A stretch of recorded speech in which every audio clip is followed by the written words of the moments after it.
सठे साठम समाचरित सरकार की मजबूरियां। Hello friends, सठे साठम समाचरित क्या अर्थ है इसका? यही कि जो गोस्वामी तुलसीदास जी श्री रामचरितमानस में लिखते हैं, जब भगवान राम समुद्र के मार्ग ना देने पर क्रोधित हो जाते हैं तो क्या कहते हैं?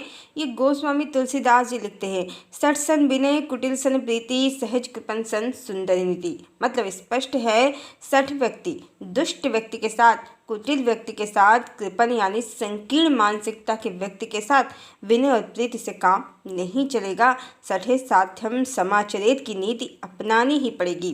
क्या राम मंदिर में कल की भगवान जाएंगे? इस वीडियो में हमने बताया कि भगवान राम मंदिर में बिल्कुल भी नहीं जाएंगे और ये भी बताया कि जो प्राण प्रतिष्ठा का कार्यक्रम था वो भगवान राम के आदर्शों के अनुसार बिल्कुल भी नहीं था। एक हाई प्रोफाइल पॉलिटिकल और बॉलीवुड ड्रामा था, लेकिन ये भी सत्य है कि अब मंदिर बन चुका है, प्राण प्रतिष्ठा हो चुकी है, जिसे सरकार ने ही अपने दम पर किया है। इधर प्राण प्रतिष्ठा हुई है, उधर दंगाइयों ने अपना दम दिखाया है और विधर्मियों के छोटे छोटे बच्चे भी सोशल मीडिया में शोर मचा रहे हैं कि जब हमारा टाइम आएगा तो हम अपनी मस्जिद वापस ले लेंगे। सब राम के वंशज हैं यहाँ। मुगल आक्रांता अपनी प्रजा लेकर नहीं आए थे भारत। सब हिंदू से कन्वर्टेड मुस्लिम हैं यहाँ। बाबरी मस्जिद नाम ही बाबर की देन है। जो एक आक्रांता था, बाहर से आया था, जो भारत का था ही नहीं। भला उसका बनाया अवैध निर्माण या कंस्ट्रक्शन उसका या उसके विचारों को मानने वालों का हुआ कैसे? अयोध्या तो विश्वविख्यात भगवान राम की नगरी है। भला उनका ही अधिकार उन्हें हिंदू या मुस्लिम या कोई राजनीतिक पार्टी देगी? ये कैसा मजाक है? यही कलयुग है। भारत प्रेम, करुणा, सहिष्णुता, सौहार्द की भूमि है। सारी दुनिया में एकमात्र भारत ही ऐसा देश है जिसे माँ की संज्ञा मिली है। माँ तो सबका पालन करती है। उसका कोई भी पुत्र ईर्ष्या या द्वेष करे, दूसरे से तेरा मेरा करे तो क्या माँ को अच्छा लगेगा? पर यही कलिकाल की माया है। आज मंदिर बना है, विपक्ष और एक संप्रदाय पागल हो गया है। उसे मस्जिद चाहिए, विपक्ष को राजनीति करनी है और वो संप्रदाय जो अपने मूल से, अपने राम से मुंह चुराता है, उसे मस्जिद चाहिए, हिंसा चाहिए। ऐसे ही लोगों की वजह से सरकार को सठे साठम समाचरित की नीति अपनानी पड़ती है और यही सरकार की मजबूरी है। अराजक तत्वों से निपटने के लिए कानून का सहारा लेना पड़ता है। सोचिए, ये कलिकाल का कौन सा समय है? ये कलिकाल का चरम है। जो राम सत्य हैं, सनातन हैं, परमात्मा है, आज उन्हें भी अपना स्थान पाने के लिए कानून का सहारा लेना पड़ता है। अन्यथा दुष्ट जनों की नीति ही यही है कि सज्जनों को सताओ, अपनी हुकूमत चलाओ। इसीलिए सरकार को भी दुष्ट जनों के साथ दुष्टता का व्यवहार करना पड़ता है। सरकार की मजबूरी है, क्योंकि सीधे सीधे तो कोई सत्य और न्याय के मार्ग पर चलना ही नहीं चाहता। बहुतों का विचार है मोदी गलत हैं, उनकी नीतियाँ गलत हैं। ब्रांड बनाते हैं, वो ब्रांड पर बहुत सा धन खर्च कर देते हैं। राम मंदिर भी इसी ब्रांड की फिलॉसफी का शिकार हो चुका है। राम मंदिर से होने वाली इनकम की तुलना पाकिस्तान की जीडीपी से हो रही है, जो परमात्मा मुक्ति प्रदान करते हैं, पापों का हरण करते हैं। आज वो धन कमाने का जरिया बन गए हैं। भोगवाद, भौतिकवाद की चरम सीमा पार हो गई है। श्रद्धा और भक्ति कहाँ है? सब तरफ आडंबर ही आडंबर है। पर मोदी को ये सिखाया किसने? हमने, आपने और किसने? पहले कहावत थी यथा राजा तथा प्रजा, पर अब कलिकाल में कहावत बदल गई है। अब ये यथा प्रजा तथा राजा हो गई है, क्योंकि समाज दंगाई भी हो गया है, आडंबरी और पाखंडी भी हो गया है। आज लोग बर्थडे मनाने में उतना खर्च कर देते हैं जितने में सगाई हो जाए, और सगाई में उतना खर्च कर देते हैं जितने में विवाह हो जाए, और विवाह में उतना जितने में 7 पुश्तों की शादियां निपट जाएं। दिखावा, दिखावा और दिखावा। जो दल स्वयं को आम आदमी कहते हैं, वो भी जब विवाह करते हैं राजा महाराजाओं को पीछे छोड़ देते हैं। क्या कहा जाए, समाज को दिखावा, आडंबर, लड़ाई झगड़ा, दंगा, वैचारिक भावनात्मक द्वेष पसंद है। इसीलिए हमारा नेता भी हमारे जैसा ही है। वो प्राण प्रतिष्ठा के कार्यक्रम में पाखंड करता है, नशेड़ी और मवाली बॉलीवुड को बुलाता है और दुष्ट जनों को अपनी शक्ति से कंट्रोल कर लेता है। कमी हमारे नेता में नहीं है, हमारी मानसिकता में है। जो हम चाहते हैं वही मिल रहा है। आडंबर, पाखंड, व्यापार, धर्म का व्यापार, ईश्वर का व्यापार। तो क्या ऐसे ही चलता रहेगा?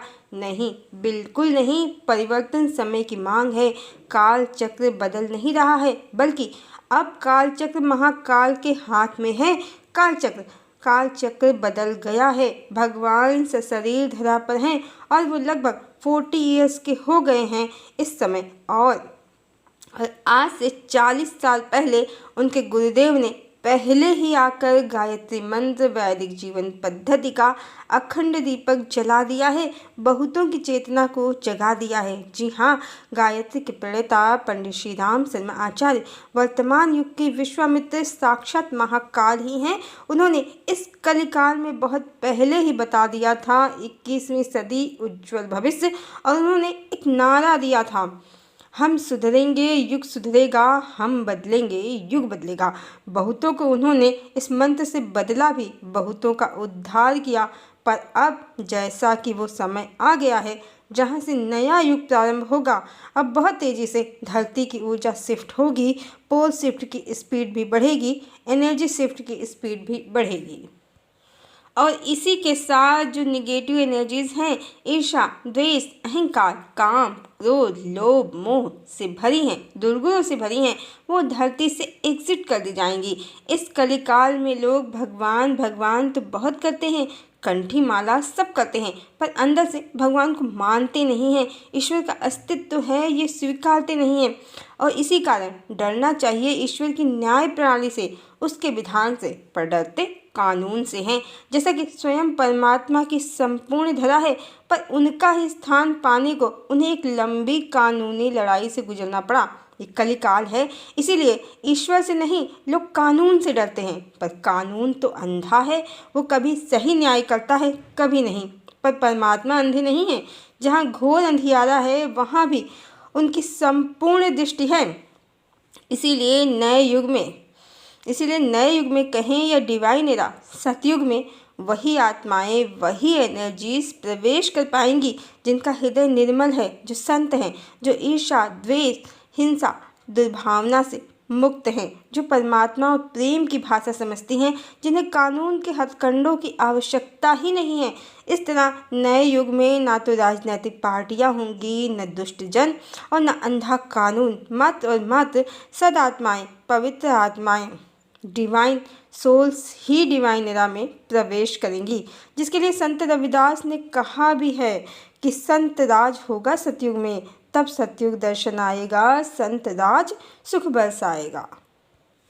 तो अब हम समय कहें या काल चक्र के उस डिवाइडर पर खड़े हैं जिसके आगे जो नहीं बदलेगा, नहीं सुधरेगा, नए युग में वो प्रवेश नहीं करेगा। क्योंकि जो भगवान के गुरु को बताना था, सिखाना था, उन्होंने बता दिया, सिखा दिया। अब सत्ता भगवान के हाथ में है। और जैसा कि एस्ट्रोलॉजर भी कह रहे हैं कि जब भगवान 40 ईयर्स के होंगे, वो समय संसार के लिए बहुत खास होगा, विशेष होगा। तो अब वो समय आ गया है। अब युग ही बदल जाएगा, काल ही बदल जाएगा।